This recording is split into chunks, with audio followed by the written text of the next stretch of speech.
Still today's show is the Lunch Vibes to the Uganda Catholic Television. My name is Rick Sell, and this show comes to screen every Monday to Friday from 1:45 up to 3, making sure we always vibe you up straight away when it comes to the lunch time out there. So for now, I still have Mr. Nicholas Odeng, who is also environmental activist. And today we are talking about climate changes and environmental activism. And of course, regarding on how weather is actually fluctuating these days, and also the change of climate we have these days, lots of drought, some places, lots of floods. And I was actually starting with that point. According to you, what has brought these climate changes? What do you think we on Earth have done in that we have brought these changes when it comes to climate? Yeah, there are a number of factors when you talk of climate and weather change. Okay. Right away, beginning from the human activities, what people have always advocated to do in the environment, what other factors like what do people use in treating the environment. You find that most of the people have really taken the initiative of doing a number of dubious and negative activities when it comes to climate, like for example deforestation, whereby a number of the young people, I can say we the young people, we're engaged, we feel that we have that energy. We go and we really try to cut down the trees, put the trees down, which really brings a very bad impact to the community. You talked about we the young people. Are you trying to say the youths are the more the highest contributors of the climate change? Yeah, when you look at what the report which was produced by NEMA just of recent, you find that the young people are the oldest people who are engaged in deforestation and burning bushes, which all those factors advocate and they bring about the negative changes that are happening right now in the environment. Yeah, so it's really something that the community has to stand out, and really we try to fix what best can we do to reclaim the environment that we had before this one of these days, because looking at what happened in some time back, we used to enjoy our environment. Yeah, greener pastures, calm weather. Yes. And now when you talk about this, you talked about the afforestation as one of it. Apart from just the afforestation, is there any other activity that has contributed to the climate change? Yes, there are very many. There are very many can you mention others, a few? like we have disposal of waste from the users. We, the users of the environment, you find that we keep on dumping rubbish, bottles. We also get a factor and a point which comes from industries, and that is industrial waste and pollution, which is also one of the things that have really brought about the bad and the negative changes in the environment of today. So you're still. So we need to play a very crucial role in advocating for that and yearn for that good environment we used to enjoy on those days, because I think I've heard this from my grandparents, my neighbors, that those days when they're growing up, they would advise us that at least try to do something to the environment, plant a tree. They could give us a very good measurement that before you cut down one tree, you first plant 5 of them. That before you cut one. I was actually now coming there. Possible ways we can reclaim back the other climate that was good. One of them is planting trees. Of which I think the young people still, plus the other community, we have to really get engaged, because what I know and what I see in the community nowadays is that we really, all of us, have to stand, both the youth and the old. Let's stand and advocate for the environment we used to do. Because looking at this, very many people have really put in place. People have opened up, say, the seedlings, the nursery beds, but the seedlings just keep on drying from the nursery bed. There's no one who is buying them to have that initiative of planting trees. It's just a call away, and during this lunch vibe that I'm just trying to reclaim and appeal to my young people and the whole community that really we need to do something. How can we reduce our carbon footprint on probably slow now, like industries? We can't avoid industrialization in that each and every day industries are coming in. We are opening new and more are coming. How can we reduce on this carbon footprint, and maybe these industries exposing that maybe bad smoke and all their wastes when it comes to water and their waste products? Yeah, right away we have a number of things that we can do as the community. One of it is just that begins from the owners of the industries. There is a certain fuel that we have to use that is really leaded and that cannot produce that so much of fumes. Okay. That can really mitigate. Bring about that pollution in the environment. Okay. Because if you keep on using maybe also machines which are having a problem and they need some mechanical repair, then you find out that really we can't fix out that problem unless we have come out to work as a team to really see that these industries use a specific type of fuel. Okay. When it comes to exhaustion and everything. Okay, looking at the way we, Uganda, actually, our setup, we live in very many ways or systems of life. Now I'm talking about politically, and that is now our government. What do you think a government can probably help or do to make sure maybe they can also contribute to maybe climate change or reclaiming back the climate that we used to have back in the days? Yeah, back to the issue of the government, I think the government has really tried to do a number of things. There are organizations which have been put in place. Okay. For example, beginning from NEMA, it's a very good agency that it works with the community to see that whoever is trying to endanger with the environment is really gotten as a person who is endangering the people's lives in the environment. So also there is National Forestry Authority.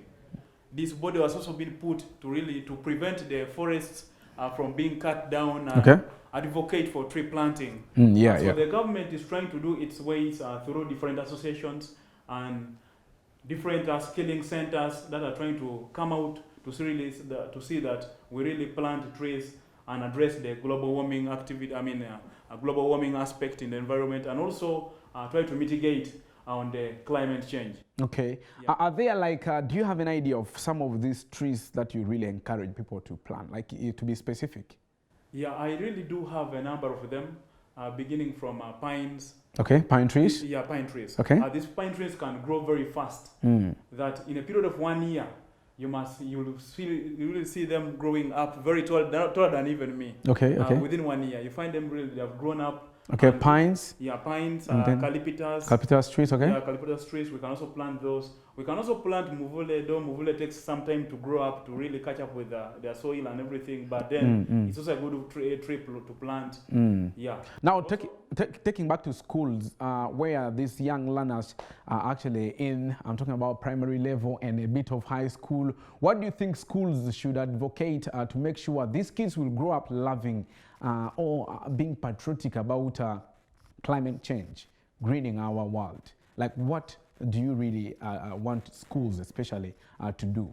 Yeah, really, when it comes to schools, I think schools have to do a number of activities right away, beginning from teaching and having that love, having that, as you have said, that patriotic, having the patriotic aspect in them, that this one must be instilled by their teachers. Because I believe that whoever is teaching these people should make them that they should love the green world. Okay. They should love really the environment where they stay in, and really most of us outside there, we enjoy really being in a green environment. You find that even somebody, I don't know you, Rixel, you may find that you have some flowers within your bedroom. That is not at the bedroom, but just within the house. But within the house. Yeah. Okay. So it's a very good thing that first we have to love it. We have to love greening the world. We have to love. Teachers have to do something about it. As according to the curriculums that are being taught in schools, children really should love planting trees. I can give an example that somebody can take, like maybe during their vacation, during their holidays. Have you at least tried to plant something? Okay. As a learner, you came back home from school. But have you tried to plant before you go back to school? I know most of them that have already reported back, but then still, next time is coming. So for the young people, still students, let's plant the trees to attain the green world. Okay, we're going to pick up from there. What we're going to do right now is let's just take a very short break. Let's go make some money. But when we come back, we're going to pick up from there. Then I'll be connecting you live to Namgongo, and you take a look at what is really taking place. All right, then let's take a very short break. We shall be coming back. It's still the Lunch Vibe. You're going to Catholic Television. Don't touch your remote.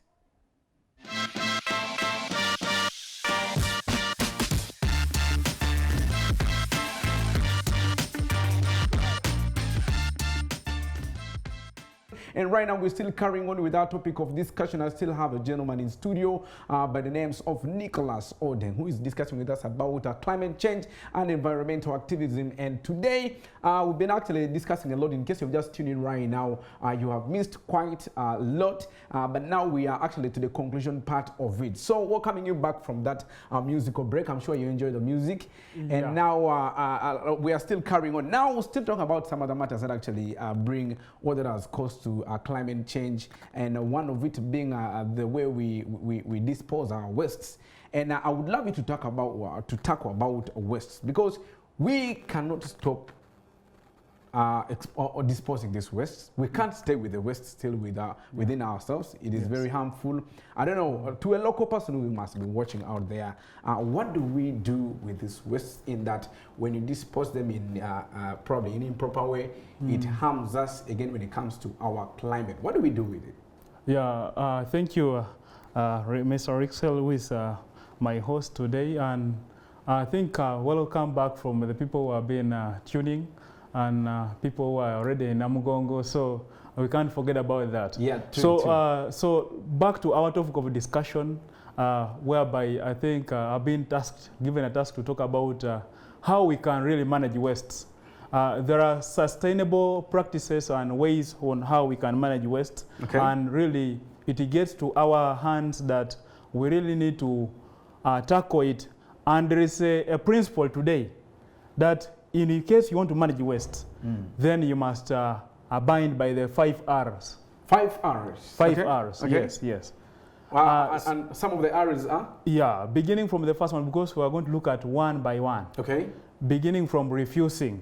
The first R means to refuse. Okay. Yeah, refuse. So you need to refuse something which is not bringing an impact to your life, or to the environment.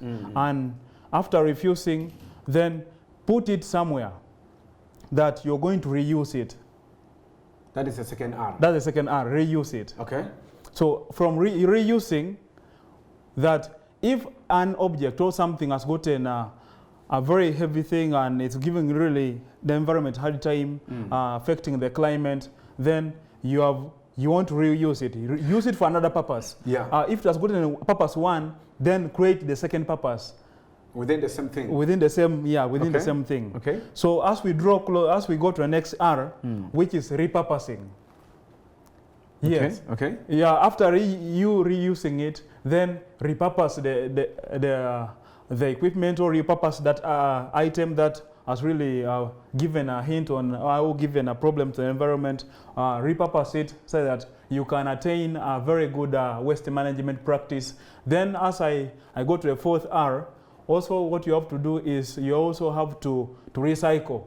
To recycle it. To recycle it, yes. Yeah. Okay. After recycle it, yes, it has gotten use one. You have used it. It's now you feel like it is worn out and really you're out of its use.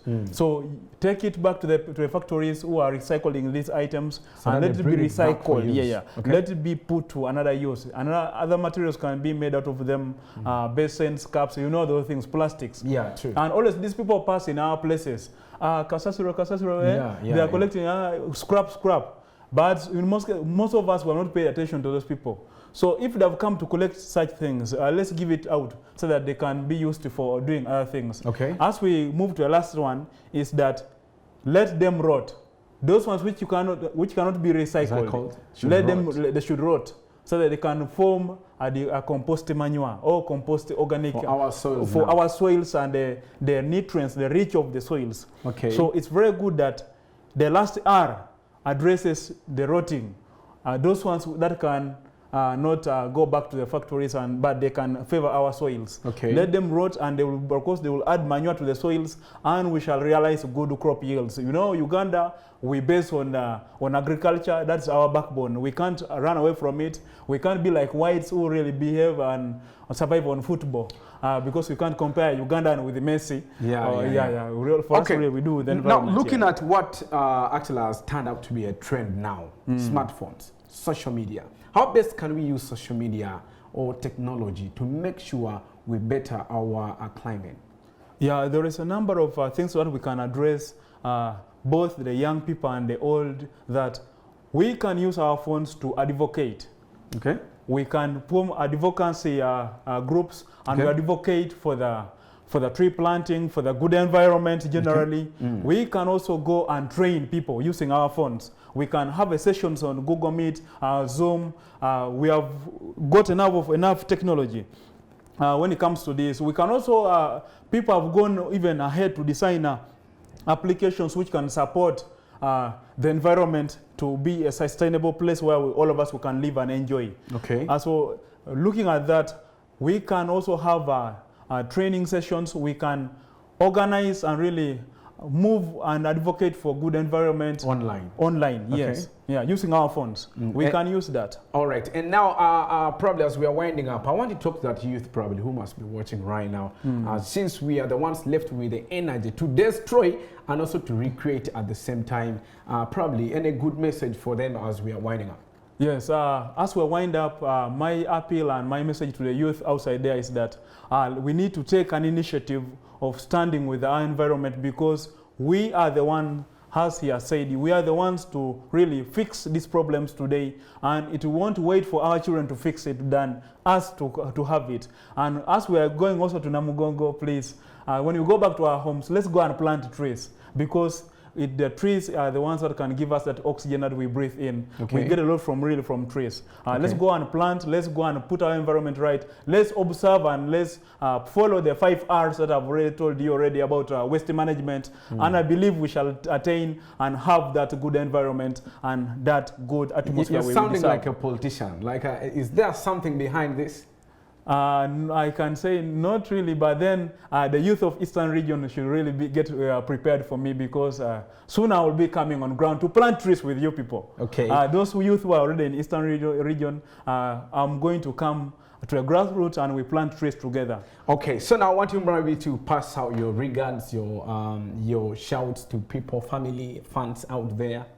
Yeah, I really have, I want to take this time to begin by you, my host. Thank you so much for hosting me in this Ugandan Catholic television. It's really a nice place to be. If you have been missing this, please, you better run and join us here. Okay. As I also move on, I want to also take this initiative to greet my parents there in the village in Soroti and tell them that it's me, your son. I'm really standing for the environment. And really, as you're there, also please plant the trees. I'm greeting some of my cousins from Banda. Okay. Not forgetting Airo Abraham, we must be watching right now. Okay. We're not forgetting my sister Ikiring. Not forgetting my brother Isimu Jeremiah. Not forgetting all my loved ones, those who love me and really who take mind about me. And tell them that Namugongo is waiting for you people. And please, let's walk. If you're not walked already, but you're within Kampala, let's walk to Namugongo. It's going to be a good place to strengthen our spiritual affairs with God, and we have really that shield of Christianity. Wow, it's a beautiful one. Of course, I want to thank everybody out there for tuning into Uganda Catholic Television. I've had enough, and I've really learned a lot personally from Mr. Nicholas. It's been a pleasure having you. Thank you, straight away. I'm very sure some other time I will have to bring you for some other topic. Yeah, very well, yeah. All right, so in case you're tuned right there, as you're going to Namugongo, you can pass via, that is Kamuli Road, and Namugongo is a place to be tomorrow, being the 1st of June. We shall be having a piano fest alongside the lyrical jazzy, DJ Max Mouse. Personally, me, I will be there, so let's go and just cheer up around the weekend. So for now, I want to go through some musical session. Then when we come later on, we shall be wrapping up with the show. I want to take you through the beautiful song on the way from our Evi Trace called Lochupa alongside Mose Fiza. Let's go upon this one. We shall be getting back straight away. Do not touch your remote.